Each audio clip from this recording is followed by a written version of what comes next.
The movie opens with an unseen narrator, telling us of an underground kingdom that is devoid of lies or pain. Long ago, the young princess of the realm escaped, curious to see the world above, but was blinded by the bright sunlight and all memories of her past were erased. She eventually succumbed to the natural world as her inability to adapt to her new surroundings left her helpless. Her father, the king, remained hopeful that his daughter would return to her kingdom someday, in another place and time. Welcome to the review recapped. Subscribe for a bit of good luck and enjoy. Spain, 1944. The Spanish Civil War had been over for 5 years, but small groups of guerrilla rebels continued to fight against the new fascist dictatorship led by Francisco Franco. 10-year-old Ophelia, a quiet lover of books and fairy tales, is traveling with her mother, Carmen, to the rural village of Navarra where Carmen's new husband, Captain Vidal, an officer of Franco's army, is stationed with his men at an old mill. Carmen is heavily pregnant with Vidal's child. Ophelia's father, a tailor, had died during the war. When Carmen and Ophelia arrive at the mill, stern Vidal shows little concern for his new stepdaughter but takes great care to ensure that Carmen's pregnancy progresses smoothly. He commissioned a local doctor, Ferrero, to stay at the mill and tend to Carmen. Ophelia wanders off to the nearby woods where she discovers a strange stone structure. She is found by Vidal's housekeeper, Mercedes, who explains that the structure is an ancient labyrinth that Ophelia should not enter, lest she get lost. Mercedes gently ushers Ophelia back to the house. Ophelia and Carmen settle into their bedroom. Dr. Ferrero speaks with Vidal in his study, explaining that Carmen should not have traveled in such a late stage of an already difficult pregnancy. It becomes increasingly obvious that Vidal only values Carmen as a vessel for his child, which he is certain will be a son to carry on his name. Vidal's tyrannical temper is revealed that night when he brutally murders 2 peasants whom his men mistook for rebel fighters, but who were merely farmers hunting for rabbits.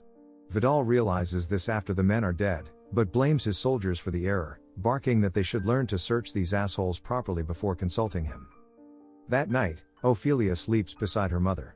In the middle of the night, she is woken by the sound of fluttering wings and beholds a large insect she'd spotted during the journey to the mill. After Ophelia shows the insect what she considers a fairy to look like in a book, the insect transforms into a tiny humanoid fairy, and gestures to Ophelia to follow it. It leads her outside to the stone labyrinth. When Ophelia reaches the underground center of the maze, she is greeted by a faun, a supernatural creature that is half man, half goat. He explains to Ophelia that she is the long-lost Princess Moana from the underground realm.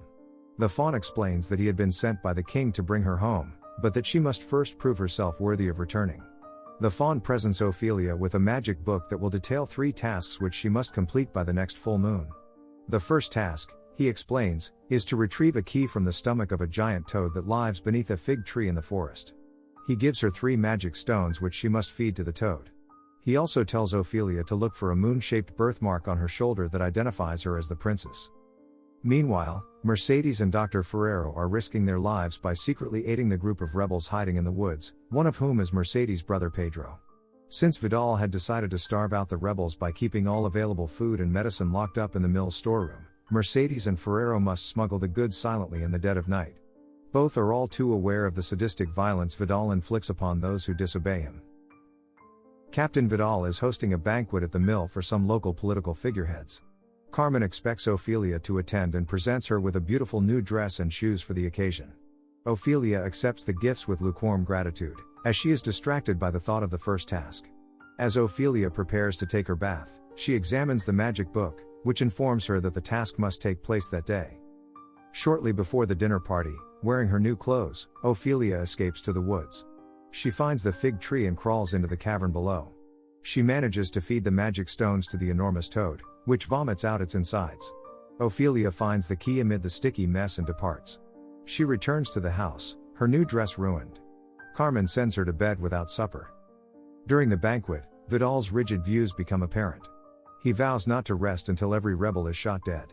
The town mayor recalls being in the army with Vidal's father, who, upon his death, smashed his watch on a rock to ensure that his son would know the exact time of his demise. Vidal dismisses this, claiming that his father never owned a watch, though he is seen several times meticulously cleaning an old broken pocket watch in his study. Despite her punishment from her mother, Ophelia is pleased with her success at completing the first task. Checking on the magic book again while taking a bath, blood-red ink begins to spread over the page in the shape of a womb. A thud is heard in the bedroom and Ophelia finds her mother collapsed on the floor, hemorrhaging from her uterus and begging for help. Dr. Ferrero stabilizes Carmen with a powerful sedative and informs Vidal that the outlook for his wife is grim. She must remain on strict bed rest. Vidal orders the doctor to save his son, even at the expense of his wife's life. Ophelia is sent to a separate bedroom and is comforted by Mercedes, who has become Ophelia's friend and protector as Carmen grows weaker and weaker. Vidal and his men continue to hunt for rebels in the forest. While examining a recently abandoned campsite, Vidal finds a small glass vial of antibiotics, which he eyes suspiciously before pocketing. During the night, the faun appears in Ophelia's room and asks why she has not begun the second task yet. Ophelia explains that her mother is not well. The faun gives her a mandrake root, explaining that, when placed under her mother's bed in a bowl of milk and fed with drops of blood, it will improve her health.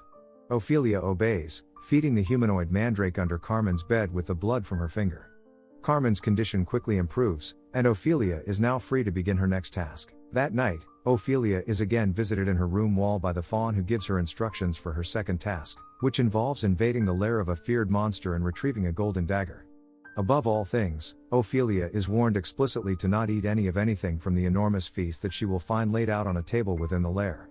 The faun gives Ophelia a piece of magic chalk, an hourglass, and the aid of 3 fairies. She is to use the chalk to draw a magic door leading to the monster's lair, flip the hourglass, and return with the dagger before the last grain of sand falls. After forging the otherworldly door through her bedroom wall, Ophelia follows a hallway to a large room where a magnificent feast is set out on a large table. At the head of the table sits a child-eating creature known as the Pale Man, completely motionless, with 2 eyeballs set on a plate in front of him. Ophelia finds that the creature is immobile and doesn't respond to her presence. On the walls, she sees hideous paintings of the Pale Man devouring children, and a large pile of children's shoes in a corner of the room. On the far wall are 3 cabinet doors, one of which she unlocks with the key she retrieved from the toad, and removes the desired dagger from within. As she begins to leave, she pauses beside the table and eyes a platter of grapes. Enchanted by the food and very hungry, she ignores the previous warnings of the fauns and the present warnings of the fairies. Ophelia plucks a grape from the bunch and eats it.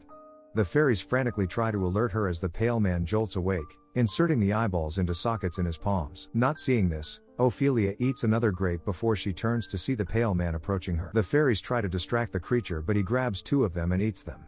Horrified, Ophelia runs with the last fairy. The Pale Man chases Ophelia down the hallway. In horror, she notices the chalk doorway closing as the hourglass runs out. However, Ophelia manages to draw another doorway in the ceiling and barely escapes back into her room. Mercedes and Ferrerio make another dangerous visit to the rebels in the woods, bringing them supplies from the storeroom. One of the rebels, Frances, is suffering from an infection in his leg from a bullet wound. Dr. Ferrero determines the leg must be amputated before gangrene spreads beyond it, and takes on the unpleasant task in the rebel hideout. The faun revisits Ophelia in her room and she gives him the dagger, but admits that something went wrong during the second task. The remaining fairy guide angrily whispers in the faun's ear, explaining Ophelia's disobedience. He admonishes her for her recklessness and tells her that, with the full moon only 3 days away, she may never prove herself worthy of returning to her kingdom. He vanishes, leaving Ophelia alone and in misery. The next day, loud crashing sounds are heard through the woods. Vidal assembles his men and they rush into the woods to confront what they assume to be attacking rebels, but discover a derailed train, an apparent decoy move, and no rebels in sight. Vidal returns to the mill to find that the storeroom is missing a large amount of supplies. He also sees that the lock is not broken or tampered with. This leads him to suspect Mercedes since she carries the only key to the storeroom. He questions her, but she assures him that she has nothing to do with it. Vidal and his men finally have a direct shootout with the rebels one rainy day in the forest. They callously shoot all the seriously wounded men they find, but when they discover a rebel sustaining only a leg wound, they haul him to the storeroom for interrogation. Mercedes soon learns that a rebel has been captured for torture, and rushes to the storeroom in fear that it is her brother Pedro. Mercedes catches a glimpse of the man's desperate face before the door swings shut and sees that the unfortunate prisoner is not Pedro, but an associate nicknamed Tarta. Vidal casually shows Tarta the array of tools that he will be using to extract information about the rebels. Noticing that Tarta speaks with a heavy stutter, Vidal taunts him with a proposition. If Tarta can count to 3 without stuttering, he will be set free. Vidal addresses his second-in-command, Garces, who confirms Vidal's power to release him. Tarta attempts Vidal's challenge but fails. Vidal begins the torture. Dr. Ferrero is later summoned to the storeroom by Vidal, who wants him to strengthen Tarta for another round of interrogation. Ferrero is horrified to see Tarta reduced to a broken, bloody pulp who is begging for death. Ferrero gently euthanizes the poor man, angering Vidal, who fatally shoots Ferrero as he departs the storeroom. Vidal had also discovered vials of antibiotics in the doctor's case that were identical to the ones found at the rebel campsite, confirming Ferrerio's involvement in aiding the rebels. Later, Ophelia checks on the mandrake beneath her mother's bed. She is interrupted violently by Vidal, who discovers the mandrake root with disgust. Carmen wakes and Vidal shoves the milk-soaked mandrake into her hands, chastising her for letting Ophelia read fairy tales and get silly ideas. Carmen insists on speaking to Ophelia alone, and Vidal leaves them. Though Carmen and Ophelia had a close and loving relationship, Carmen's sad and dismal view of the world made a sharp contrast with her daughter's optimistic innocence. Carmen attempts to prove to Ophelia that magic does not exist and throws the mandrake root into the blazing fireplace. Moments later, Carmen collapses in pain. The mandrake, which had become the embodiment of Carmen's health, is destroyed in the flames. Carmen is dragged into a harrowing labor which she does not survive. She delivers a healthy son, which is satisfying enough for Vidal, but Ophelia is devastated by her mother's death. Now orphaned and at the mercy of her evil stepfather, Ophelia's only ally is Mercedes.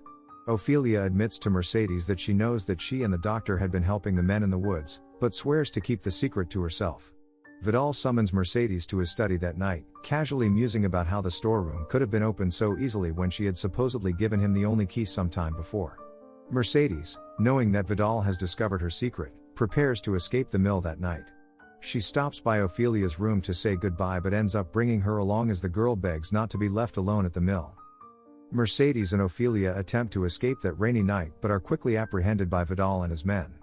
Vidal drags Ophelia back to her bedroom, furious that she had known about Mercedes and Ferrero aiding the rebels. He locks her in her room, giving his men orders to kill her if anyone tries to break in. He then returns to the storeroom, where Mercedes has been brought and bound for torture. Vidal begins the same speech he gave to Tarta, showing Mercedes the various tools he will use to extract information from her. While his back is turned, Mercedes cuts through her binds with a small paring knife kept hidden in her apron and attacks Vidal, plunging the blade into his back and then shoving it into his mouth. She furiously warns him not to harm Ophelia and then slashes the knife through the side of his cheek before fleeing into the forest. Vidal, not quite incapacitated, orders his men to bring her back at once.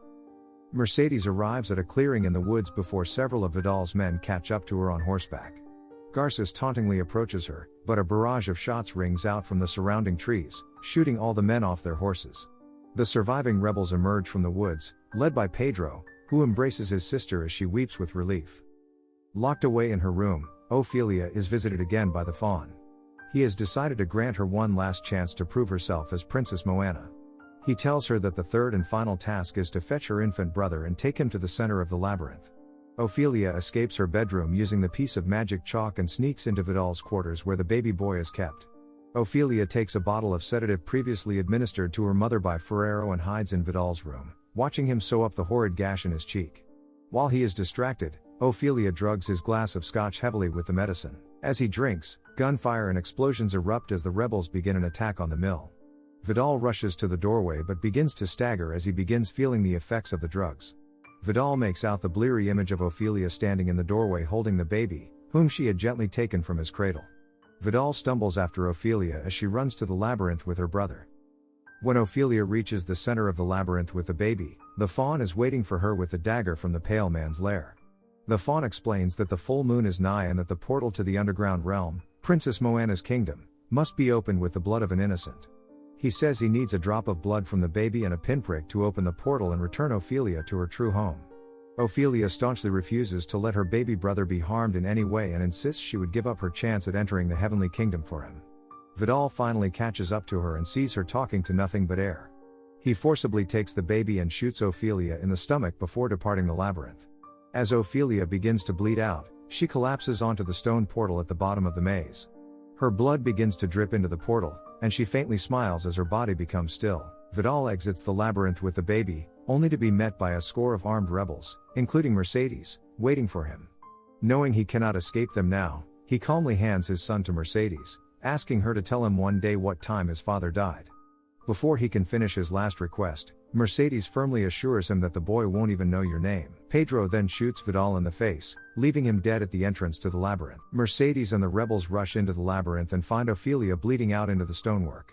Mercedes weeps uncontrollably as Ophelia draws her last breath. As Ophelia leaves the mortal world, she is transported to a grand hall and sees both her parents, alive again, sitting atop tall thrones. She has been called home as Princess Moana at last, to be reunited with the king and queen. The faun appears and explains that the last task was a test of honor and integrity. Because Ophelia offered her blood to open the portal instead of her brothers, she proved herself brave and kind-hearted enough to re-enter the underground realm. In the end, the narrator explains that Princess Moana became the eventual beloved ruler of the realm and that small traces of her time in the mortal world are still visible, but only to those who know where to look. Hope you enjoyed it. Thanks for watching.